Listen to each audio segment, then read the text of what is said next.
अंधा कुत्ता आर के नारायण। यह कुत्ता न देखने में बहुत अच्छा था और ऊंची नस्ल का भी नहीं था।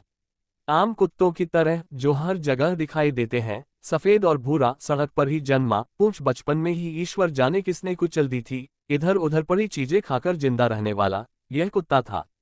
आंखों में धब्बे दिखाई देते थे, चाल ढाल भी बहुत आकर्षक नहीं थी और भूखता यह बहुत ज्यादा था। 2 साल की उम्र होने से पहले ही उसके बदन पर सैकड़ों मुठभेड़ों के निशान पड़ चुके थे। गर्म दोपहरियों में जब आराम की जरूरत महसूस होती तो बाजार के पूर्वी दरवाजे की पुलिया के नीचे लेट जाता था। शाम होने पर फिर रोज की तरह चक्कर काटने निकलता, आसपास की सड़कों और गलियों में घूमता फिरता, दूसरे कुत्तों से लड़ता झगड़ता, जहां जो मिलता खा लेता और रात होने पर बाजार के फाटक पर फिर वापस लौट आता। 3 साल से जिंदगी ऐसी ही गुजर रही थी। तभी दोनों आंखों से अंधा एक भिखारी फाटक पर आ पहुंचा। एक बुढ़िया उसे रोज सवेरे यहां लाती, फाटक के सामने बिठा जाती, जहां वह भीख मांगता रहता। दोपहर को उसे कुछ खाना दे जाती और रात को उसे फिर घर वापस ले जाती। कुत्ता उसके पास ही सो रहा था। खाने की खुशबू से उसमें हलचल पैदा हुई। वह उठा, अपने ठिकाने से बाहर निकला और अंधे भिखारी के साथ पूंछ हिलाते हुए खड़ा हो गया, इस आशा में कि बचे हुए खाने में से कुछ उसे भी मिल जाएगा। अंधे ने अपनी बाहें इधर उधर घुमाई और पूछा, कौन है यहाँ? जिसे सुनकर कुत्ता आगे बढ़ा और बांह को चाट लिया। अंधे ने पूंछ से कानों तक उसके शरीर पर हाथ फेरा और कहा, तुम बहुत अच्छे लग रहे हो, मेरे साथ आओ। उसने कुछ खाना कुत्ते को दिया, जो उसने कृतज्ञ होकर खा लिया। यह एक तरह से उनकी लंबी दोस्ती की शुरुआत थी। दोनों रोज यहीं मिलते, कुत्ता भूख न कम करके उसके पास बैठा रहता और सवेरे से शाम तक पैसा मांगते और लेते देखता रहता।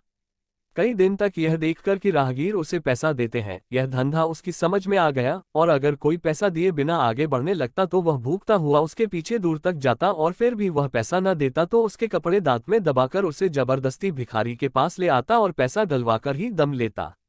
भिखारी के पास जो लोग आते थे उनमें एक गांव का शैतान लड़का भी था। वह अंधे को तरह तरह से परेशान करता। यही नहीं, डिब्बे में पड़े पैसों को भी उठाकर भाग जाता।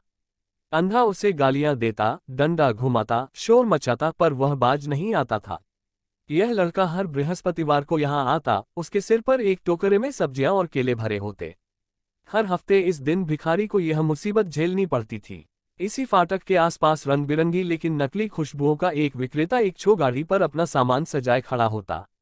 पास ही सस्ती छोटी छोटी किताबों की बोरियों पर फैली एक दुकान और लोहे के फ्रेम पर सभी रंगों के रिबन लटकाकर बेचने वाला ये लोग भी यहाँ अपना धंधा चलाते थे। बृहस्पति का दिन आता तो वह लड़का भी प्रकट होता तो ये लोग अंधे की तरफ देखकर आवाज लगाते, आ गया है तुम्हें सताने वाला। हे भगवान, आज बृहस्पति है। वह चिल्लाया। उसने अपनी बाहें घुमाए और पुकारा, अरे ओ कुत्ते, मेरे बेटे, यहाँ आओ, कहाँ हो तुम? उसकी आवाजें सुनकर कुत्ता वहां आ गया। उसने कुत्ते का सिर सहलाया और धीरे से बोला, यह शैतान आ गया है।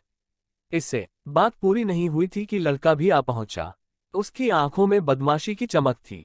अरे अंधे, बहाने करता है कि तेरे आंखें नहीं हैं।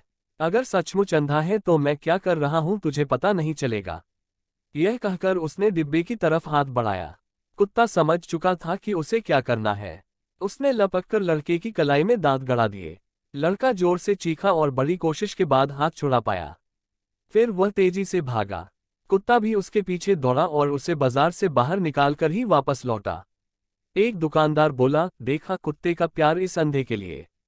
एक दिन शाम को बुढ़िया उसे वापस ले जाने के लिए नहीं आई। अंधा फाटक पर इंतजार करता और सोचता रहा कि रात कहाँ काटेगा। उसका इंतजार मत करना, अब वह नहीं आएगी। आज दोपहर वह गुजर गई।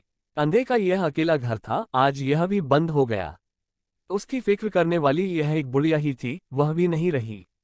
रिबन बेचने वाला यह देखकर आगे आया। उसने अपने रिबनों में से सफेद रंग का एक मोटा रिबन निकाला और अंधे को दिया। बोला, इससे कुत्ते को बांध लो और उसके साथ आना जाना शुरू करो। कुत्ते की जिंदगी ने अब एक नया मोड़ ले लिया। उसने अब बुढ़िया की जगह ग्रहण कर ली।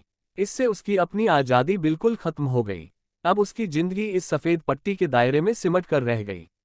जब वह दूसरे कुत्तों को देखकर भूखना और उछलना कूदना शुरू करता तो पट्टी भी इधर उधर होती और अंधा चिल्लाकर कहता, बदमाश, मुझे गिरा देगा क्या?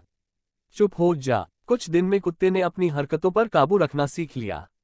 अब उसने दूसरे कुत्तों पर ध्यान देना बंद कर दिया, भले ही वे उसके बिल्कुल सामने आकर भूखते रहें। उसकी आवाज का दायरा और साथी दोस्तों से संपर्क एकदम खत्म हो गए। उसका जितना नुकसान हुआ, अंधे को उतना ही फायदा हुआ। वह जिंदगी में जितना कभी नहीं घूमा था, घूमने लगा। अब वह दिन भर इधर उधर जाकर भीख मांगता, कुत्ता उसे घुमाता रहता। एक हाथ में डंडा लिए और दूसरे में कुत्ते की पट्टी थामे बाजार के बरामदे के एक कोने में उसने अब अपना घर बना लिया था। यहाँ से निकलकर वह जहाँ भी लोगों की आवाजें सुनाई देती, उधर ही निकल पड़ता और दुकानों, स्कूलों, अस्पतालों, होटलों, सभी जगह जा जाकर भीख मांगता। जहां वह रुकना चाहता, कुत्ते की पट्टी को जोर से झटका देता, कुत्ता रुक जाता और जब बढ़ाता, कुत्ता गड्ढों में उसके पैर जाने से उसे रोकता। सामने ईंट पत्थर दिखाई देते तो पैर पटककर सावधान करता और ऊंचाइयों पर एक एक इंच आगे जाकर धीरे धीरे उसे ऊपर चढ़ाता। यह दृश्य देखने के लिए लोग उत्सुक रहते और पैसे भी डालते थे। बच्चे इकट्ठा हो जाते और खाने की चीजें उसे देते। कुत्ता वास्तव में ऐसा जानवर होता है जो बहुत संभल कर और सही ढंग से अपने काम करता है और जरूरत पड़ने पर आराम भी करता है।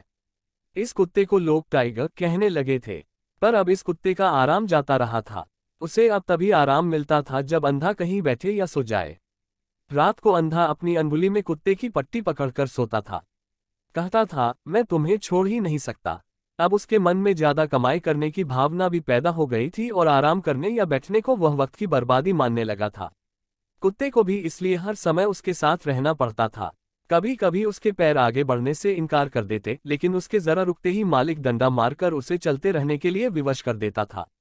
कुत्ता चीखता चिल्लाता तो मालिक एक और डंडा लगाकर कहता, शैतान, चीखना बंद कर, मैं तुझे खाना नहीं देता, एक और रोटी चाहिए। कुत्ता धीरे धीरे सड़कों पर उसके साथ घूमता रहता, थका होने पर भी कुछ नहीं कर पाता था।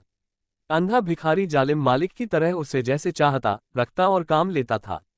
रात को बाजार बंद हो जाने के बाद देर तक लोगों को दूर से थके मांदे कुत्ते की रोती हुई आवाजें सुनाई देती रहती।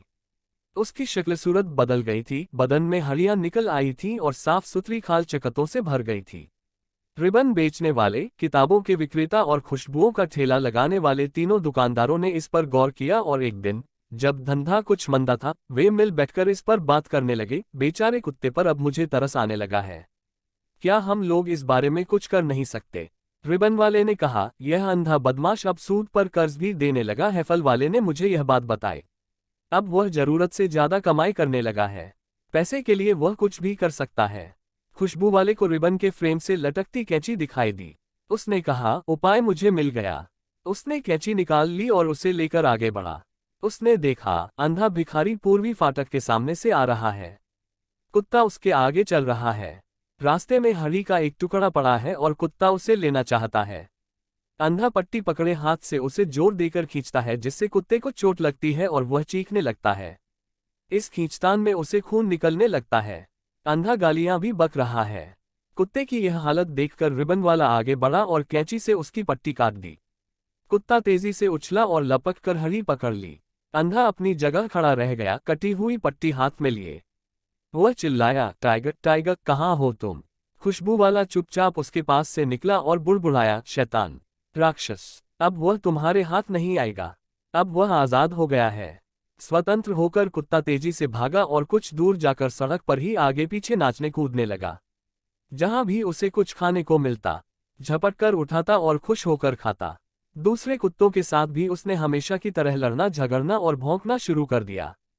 कसाई और बेकरी की दुकान और चाय वाले का ठेला फिर उसके अड्डे बन गए। अब वह पहले की तरह बहुत खुश था। रिबन वाला और उसके दोनों साथी मार्केट के सामने खड़े होकर मजा ले लेकर यह तमाशा देखने लगे। अंधा भिखारी एक ही जगह खड़ा होकर रह गया था। वह समझ नहीं पा रहा था कि कैसे, क्या हुआ और अब किस तरह आगे बढ़े। आसमान में छड़ी और हाथ चलाता वह चिल्ला रहा था, मेरा कुत्ता कहाँ गया? अरे, मेरा कुत्ता कहाँ चला गया? कोई उसे पकड़कर मुझ तक पहुंचा दो। अब वह मेरे पास आया तो मैं जरूर उसकी गर्दन मरोड़ दूंगा। रास्ता ढूंढता वह आगे बढ़ने लगा। सड़क पार करने में कई गाड़ियों का सामना करना पड़ा। बीसीओ जगह टकराया और बेहोशी की दशा में एक जगह आकर बैठ गया।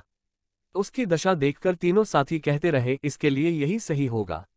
अच्छा हो, जालिम का यही खात्मा हो जाए।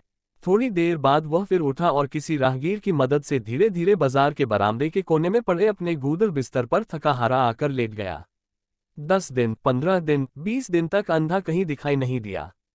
कुत्ता भी इस बीच किसी को नजर नहीं आया। तीनों दुकानदार आपस में बात करते, कुत्ता तो अब सारी दुनिया में घूम फिर रहा और मौज मस्ती कर रहा होगा। अब वह आज़ाद पंछी है। और वह बूढ़ा, शायद वह हमेशा के लिए खत्म हो गया होगा। यह बात खत्म भी नहीं हुई थी कि अंधे भिखारी की लकड़ी की आवाज टप टप फिर सुनाई पड़ी।